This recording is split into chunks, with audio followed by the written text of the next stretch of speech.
Hi, I'm your friend Claude, and on today's show, just Jamie and I are going to be discussing the highs and the lows and every state in between from our journey to the 43rd annual Ithacon comic book convention, right here on episode 8 of the N.E.R.D.Bomber podcast.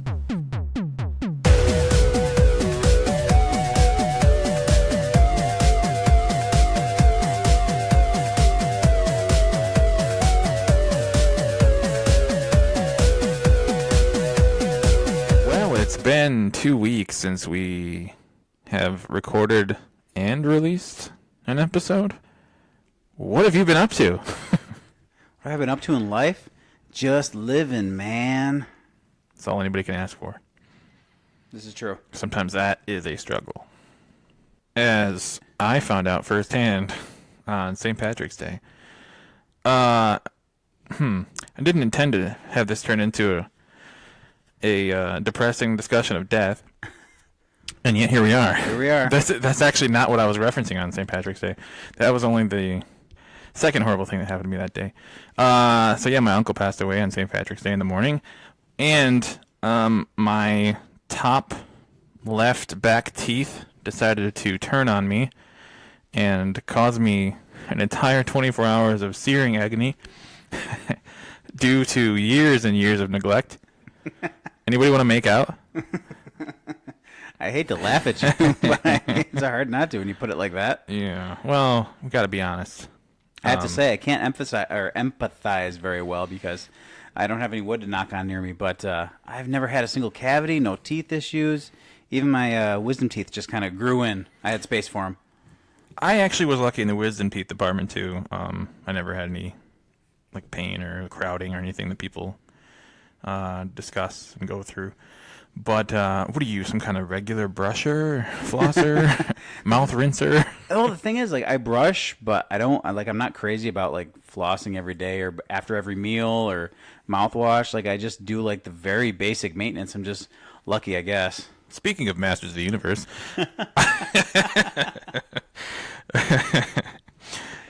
we weren't. But I used to have this awesome He-Man toothbrush holder set thing.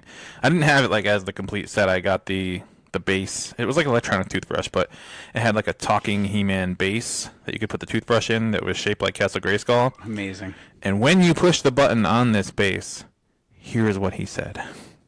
I'm He-Man, strong as can be, and I brush my teeth with regularity. Once in the morning and once at bedtime, and after each meal, so my teeth will shine.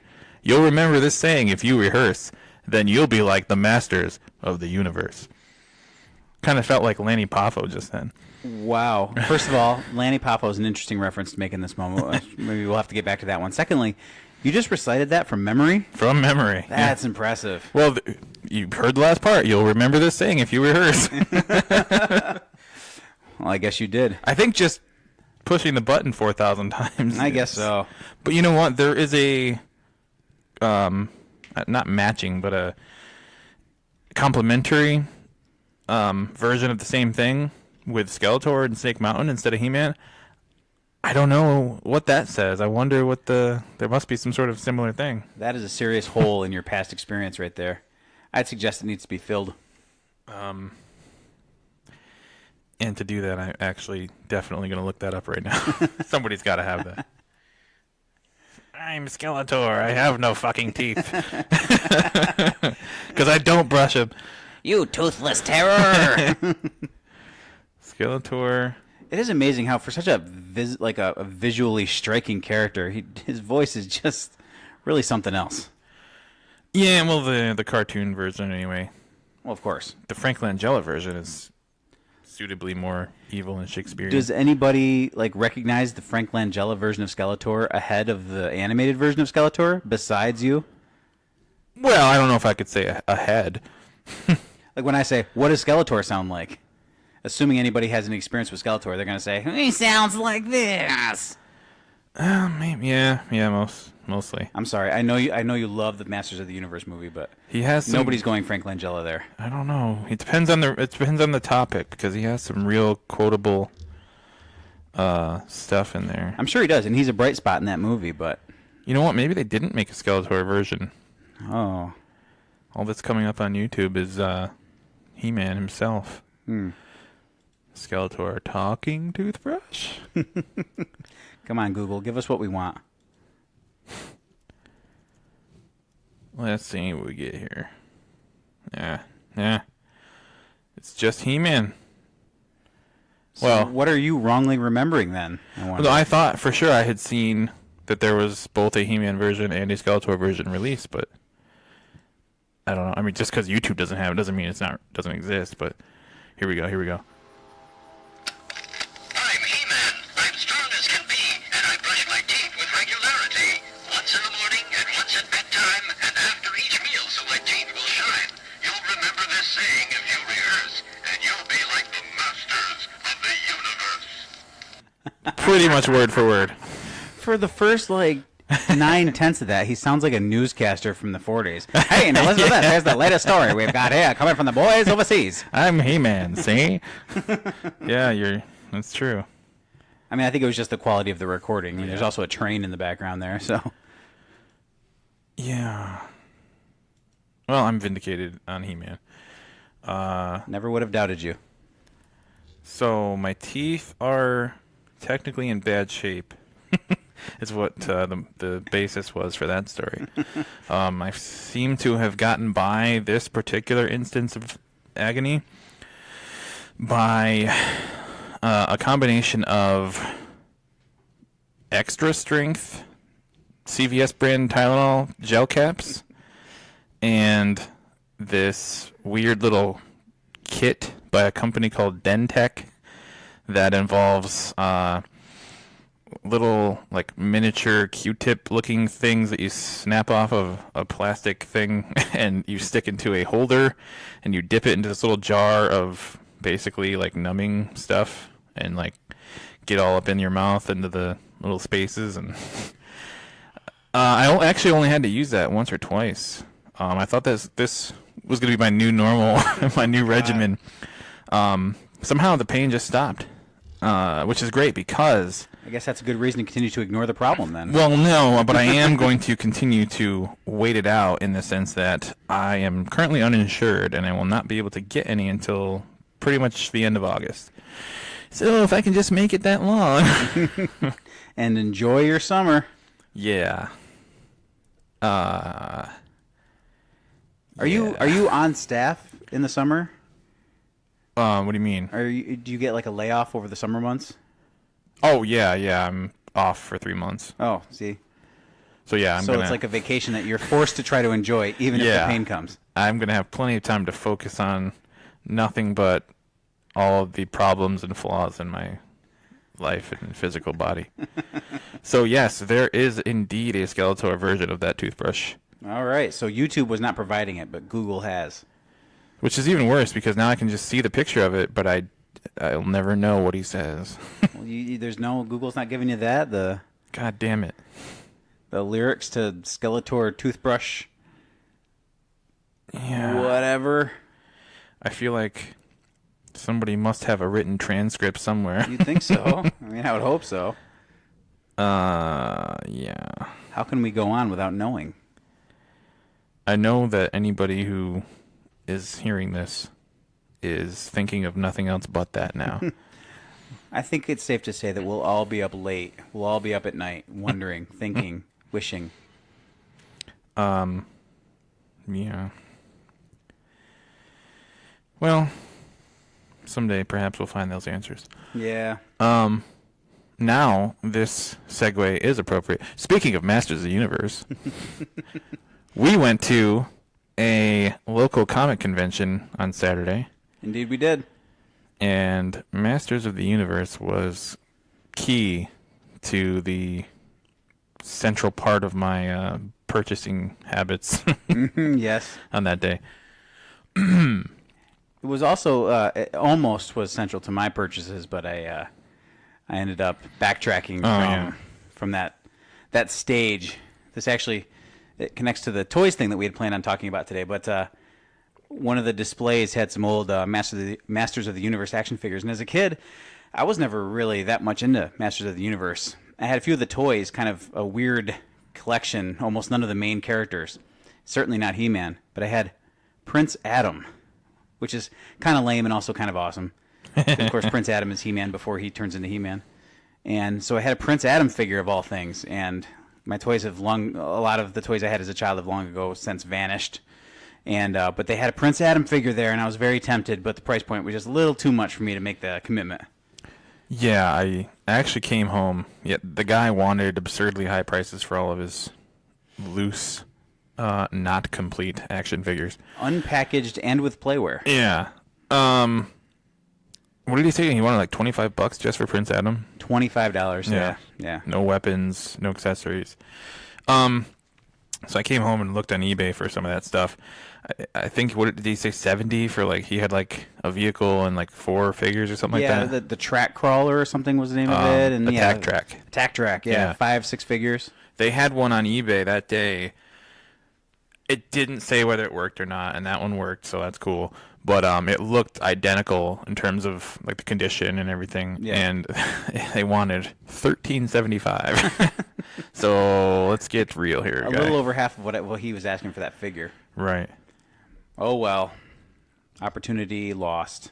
If I really wanted a Prince Adam that bad, I guess I could turn to the internet for it. But it just struck me in the moment. You could spend a fifth of that, certainly.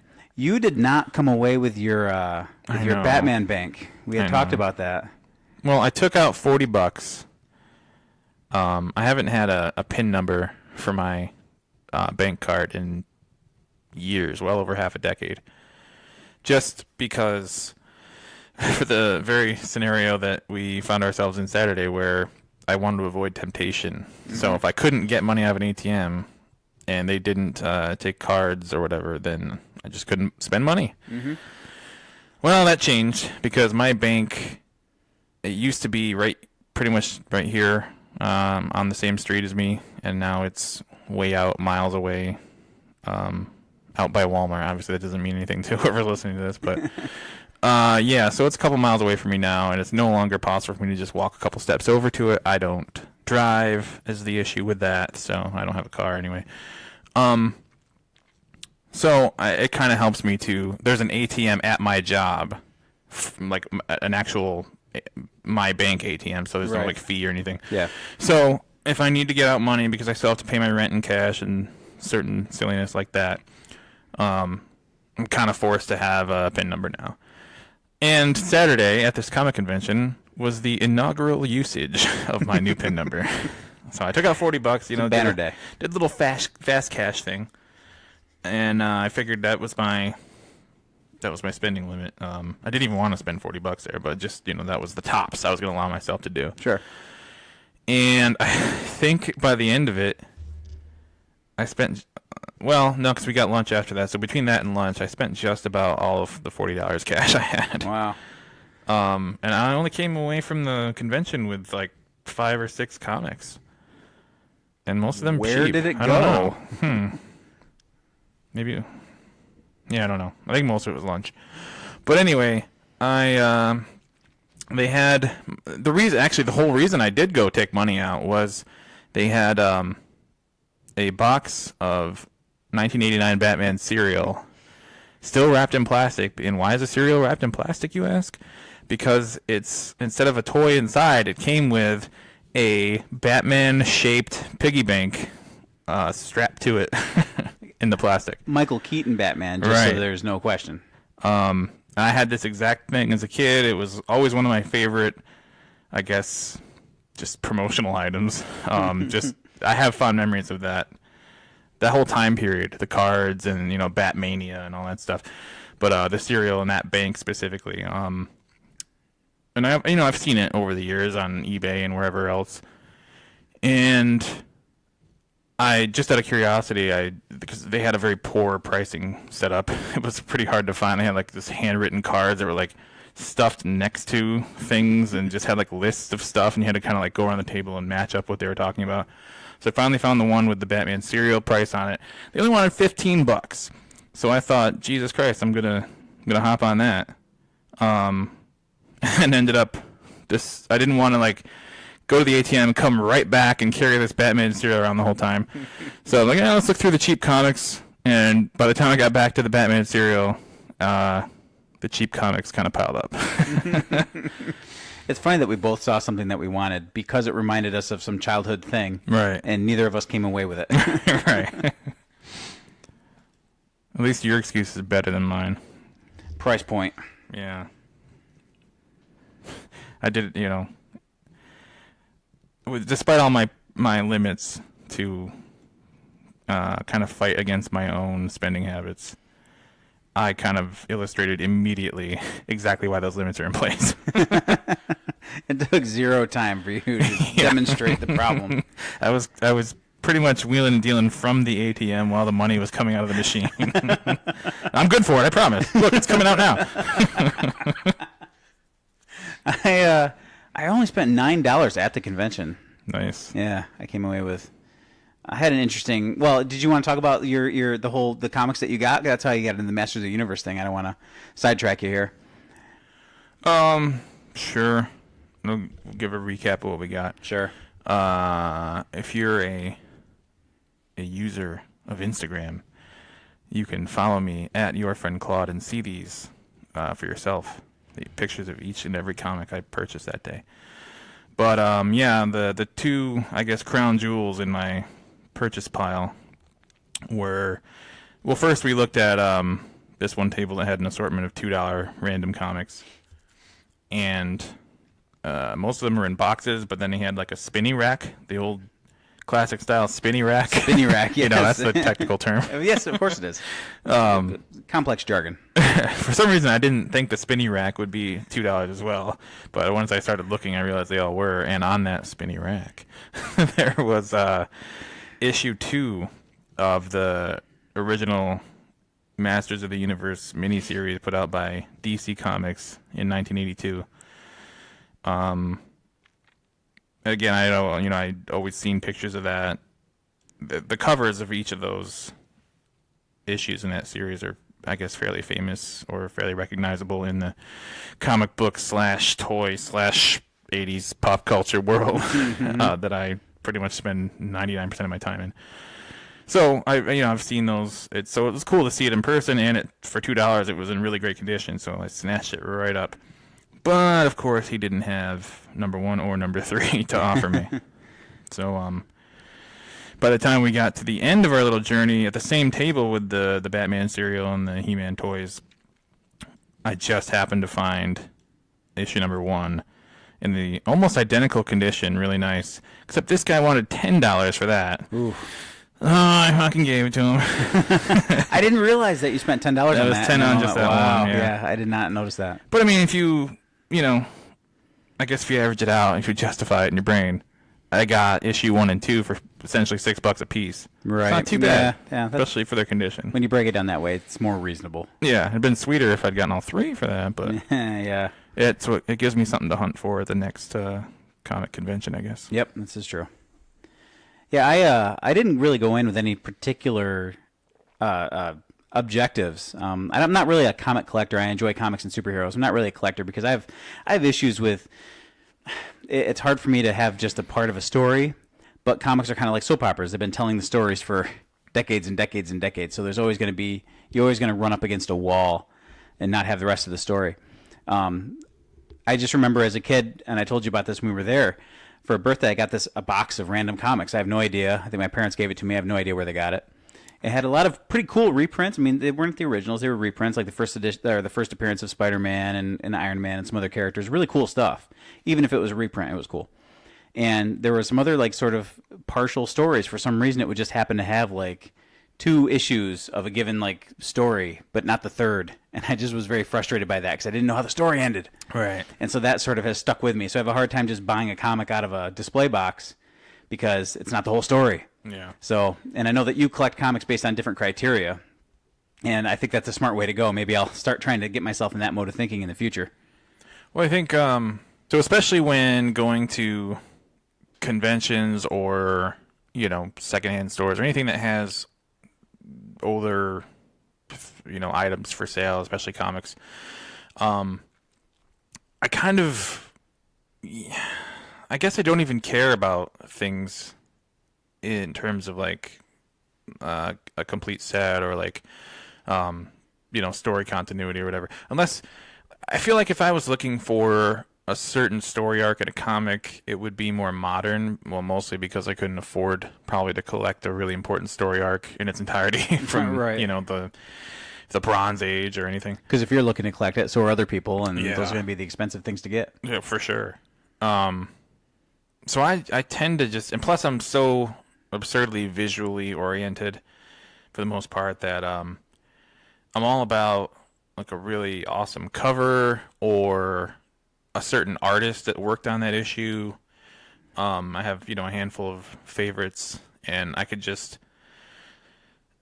they could draw, literally a pile of shit, and I would stare at it and be like, I can't understand how they were so able to capture like, what it looks like so well. The essence of it. You can practically smell it off the page. Exactly. I mean, every nuance, every crack, every fold.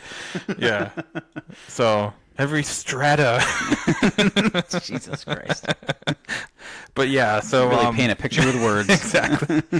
I have to do their imaginary shit artwork justice. And in their honor, in honor of them. Yeah. So naturally, to my knowledge, none of their comic work involves any piles of shit depictions. So what they did draw is even more fun to look at. You're right. So yeah, in this case, I didn't get to focus on artists so much as cover art, and I guess I fell into the, I don't want to say trap, but the mode of a story arc or a collection oriented hunt this time, just because once you start finding one or two issues of a 3-part thing, all you need is one more. And, Right, yeah. I mean, it's not like you're looking for a year's worth of stories. Yeah. It's not like you're trying to collect, like, Infinity Gauntlet in individual issues, because you're looking at a year-long story. Yeah, well, the other thing with comic books, too, in particular, is a lot of times, if you're going for the entire story, you're not even just going for that title. You're going across 3, 4, or 5 different titles. Sure, yeah. That's what always bothered me as a kid about Superman and Batman in particular, because their stories span, like, Batman, Detective Comics, sometimes Action Comics. I mean, it's just like 3 or 4, I don't even know. I've lost track of how many different Batman Amazing titles. Spider-Man, Spectacular Spider-Man, Web of Spider-Man. Spider-Man probably is the most. Not to mention that he pops up in everybody else's comics. Right. So. Avengers, yeah. Any team of Justice League for Batman, yeah, it's all the same thing. So it gets real tough if you're Like just a kid. completionist. Yeah, with limited resources and just, it's not this linear path you can follow. So anyway, I kind of like to go more towards things that limit the criteria to the individual story or the individual book. Yeah, I jumped in. I didn't know what I was looking for, like I said earlier, so I just kind of fell into this sort of mode. I wasn't expecting it to happen. I didn't know it was going to happen. We went to the first table that we started digging through stuff was the one that had the infamous spinny rack. Yeah. And I noticed they had some old Savage Sword of Conan's there, and I don't know if people might not know what that really means. Savage Sword of Conan was a comic book that Marvel put out, but it wasn't sort of a classic style comic book. It was the size of a magazine, and it was black and white. So it was more of a Conan magazine. It was very specific to him and the stories, other stories based on characters often written by Howard. So you had Conan stories and Sonya stories and Kull. And Bran McMoran and some others. So I wasn't expecting to find anything. I didn't have any objective, but they were there. They looked pretty cool. They had really nice cover art, sort of a painted, old school, very Frank Frazetta looking art, even though they're not painted by Frank Frazetta, but that style. And they just kind of caught my eye. And that was the first thing I found. So I snatched one up for $4. I mean, it wasn't sort of in the cheap comic pile. $4 for one issue. So I walked away with one, and I thought, that's pretty cool. It's self-contained, and it's a pretty nice little piece of nostalgia that I wasn't expecting to find. Later, searching through the super cheap 50-cent boxes, I found it was a comic comicization. I don't know. It's the novelization, except for done in a comic Right. book, of the movie Conan the Barbarian, the Arnold Schwarzenegger movie. And so I found part 1 out of only 2. And I started digging, and I wasn't able to find part 2, so that was kind of a disappointment. But I snatched it up anyway because it just seemed like a cool thing to have, and I know how that story ends. So I'm okay in that, in that so there's area. no like, oh, what's gonna happen? Turns out Conan wins. Spoiler. And then later, at the same table as the guy who was trying to sell me the overpriced Prince Adam, and at whose table you did not buy the Batman bank, Wah, wah. I found the complete set of the comicization of Conan the Destroyer, the other Schwarzenegger Conan movie. And for $4, they had both part 1 and part 2 out of 2. So I thought that was pretty cool. So I ended up walking out of there with 4 Conan comics, and I didn't expect that to happen. I didn't know it was going to happen, but I was pretty happy with it. Yeah. Well, that's another the beauty of stuff like that is probably especially the way we handled it on that particular day. You don't necessarily know what's going to happen, and you can have expectations, and it doesn't mean that that's what you're going to walk out having achieved. And I think that as much as people in general, and myself included in a lot of ways, like to try to have everything kind of, I don't know about predictable, but just managed and like just so organized all the time. It's still nice to go to things like this where, they operate in cash and everything is still pretty much, the experience of going to one of these events is pretty much as it was at any time in the past. Right. I mean, Especially a small-time one like this, which is... yeah. It was definitely an interesting show. That's true. It almost had a craft show feel to it. Some of the displays were something I wouldn't have expected to see. It was kind of amusing more than anything else. I wouldn't say it was disappointing for that reason. It was kind of funny. Yeah, maybe even half and half, like craft fair, comic book show, but Yep. the craft aspect of it was swiftly ignored by me. I just like, oh, this is what we have to walk through to get into the part I want to see, and now it doesn't exist. It did take me by surprise. It's called Ithacon in Ithaca, New York, at Ithaca College, and evidently it's the 43rd year that this has happened. But all of that led me to believe that it was going to be a bigger production than it was. And also, I'm not complaining, but I actually expected to pay, $10 or something to get in. And it was totally free. No, you just wander in. I mean, wandering off the street. If you can find the building. yeah. So it took us quite a while to find exactly where it was on campus. We had a nice little walking tour of the university. Thanks in no small part to the inaccuracy of Google Maps. No total lack of signage anywhere. Yeah, the event itself, if you go, they had a Facebook page, but there wasn't any real indication of like the location specifics. It said, I think it just ended up giving the general college address, which is what we used to kind of drive there. Yep. But even that was kind of annoying. Didn't work out exactly. But like once we were there, we actually kind of drove through campus awkwardly at first. Most of that was roads. Yes. We took a couple of detours that turned out to be golf cart paths. Like access roads to like the facilities and the power plant and things like that. Still couldn't find it, and we spent I don't know, close to another half an hour probably. Yeah. Walking around out of the car trying to find it. As it turns out, we went out of our way to circumnavigate the building that this convention was in. We thought for sure if we looked directly at the building and said, we have to get around this building. What can we do? Let's walk around. Let's not go in. Let's not go through. Right. Let's stay outside.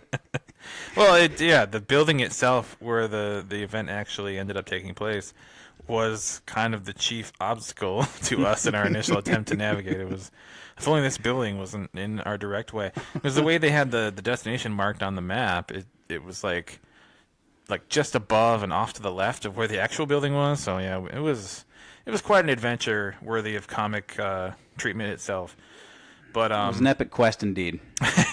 so once we got in there, even in the building, in the clear like venue in the hall where it was obviously taking place was still uncertain because there was like a registration table, but like again I was expecting to have to pay something or to have to like pass a gatekeeper, but No such thing. The table itself was like grouped with other tables that were doing different things. One of them was like a gaming table. I don't know. It was like this weird area where everything was just kind of like mixed together. So it was kind of hard to distinguish what it was at first anyway. So we walked right past that and then tried to walk into the hall itself. But it just happened to time. We happened to time it right when there was some sort of like cosplay parade going on. And they had like the lights out and this like music playing and everybody was like lined up to make their little entrance. You were worried that somehow we had found ourselves backstage. Well, yeah, it seemed like we were, because obviously everybody in this hall outside of the actual room where the event was pretty much everybody was in some sort of costume. And so it just kind of looked like this is where everybody waits to their turn. Like, how did we end up here? Because there were, I don't know, 3 or 4 different doorways into the main room. And they were all blocked in some way, either by ropes or by like groups of people or I don't know. It was very confusing. First, and again, once we finally got in there, yeah, it was a pretty small affair in both size and kind of scope. Yep, it was.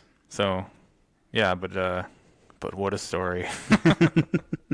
The story was sort of more significant than the event, but I think like once you start, like sometimes once you just sort of like get into it, you start fingering through the boxes of stuff. I think it gets interesting, even if it was just one display. Yeah. But there wasn't. I mean, it was very it was strange because there was a lot of people like selling. I think like a lot of it was like small time published novels or maybe even self published.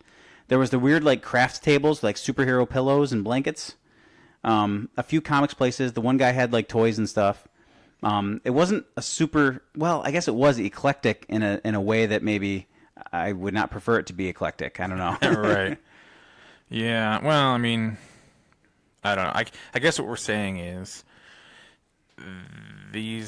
there are still certain elements of an event like this that kind of live up to the stereotype or the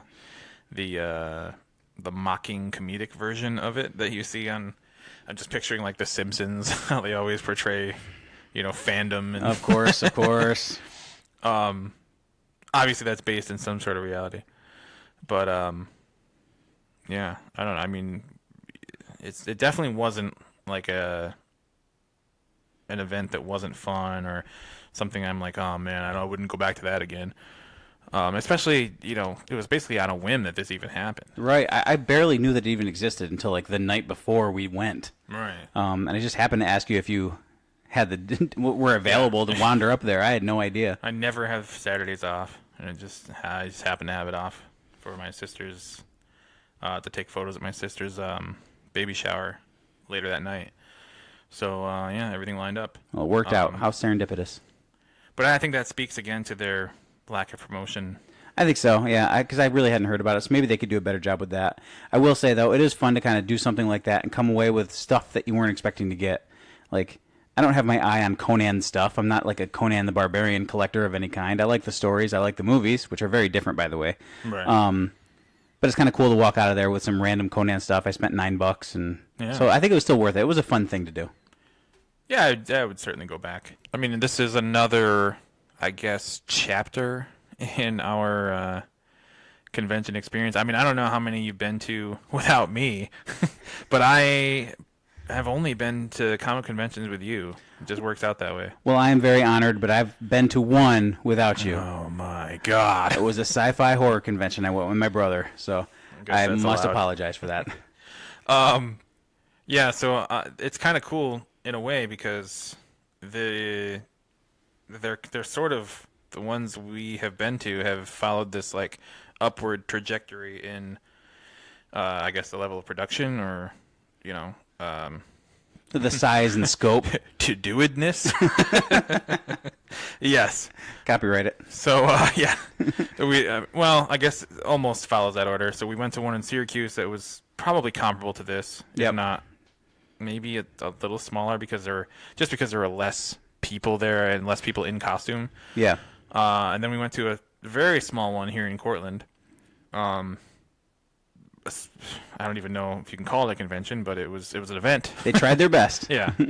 And then obviously this one here in Ithaca, and hopefully at some point, what is it, July? Yeah. May, April. It's an upcoming month. Coming up. It's in the future. In one of the months to follow. There's the Salt City Convention in Syracuse that promises to be the biggest yet. Not necessarily for them, but for us. Yeah. Big in terms of our little sort of upstate New York geography here. Right. So, yeah, it would be cool to, I guess, pursue that trajectory and maybe even follow it all the way to, I don't know, New York City or New York dare I City, say San Diego. Ooh, that's such an undertaking. You got to get on the. It's like a lottery to get tickets and all this. It's really a lot of work and commitment. New York, I think, would be a good goal. I'd love to go to a New York Comic-Con. Right.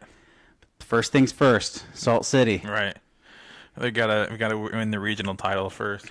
That's right. Got to go through the bracket. So yeah, I suppose we will have to have a similar breakdown of our misadventures when that event occurs in whatever month that is. Sounds like a well laid out plan. Is there any other kind on this show? But that's probably going to do it for this episode of N.E.R.D.Bomber. Thank you for coming along on our comic-based adventure. Until next time, I've been your friend Claude. And I'm just Jamie. See ya. Later.